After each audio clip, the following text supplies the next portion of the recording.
Šo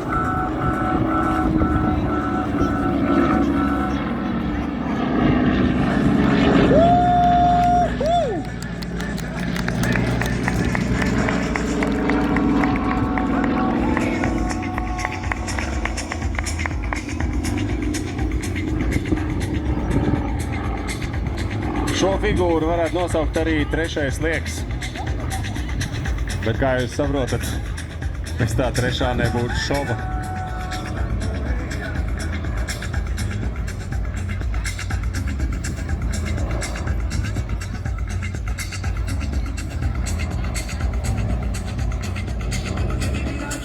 Runājot par pašu Jak 50. Jak 50 tika radīts jau PSRS, kā pasaules līmeņa sporta akrobātikas lidmašīna, ar vienu mērķi uzvarēt pasaules akrobātikas čempionātos. Un lidmašīna ļoti viegla, izturīga, spēj izturēt milzīgas pārslodes, kuras jūs šobrīd redzat arī gaisā.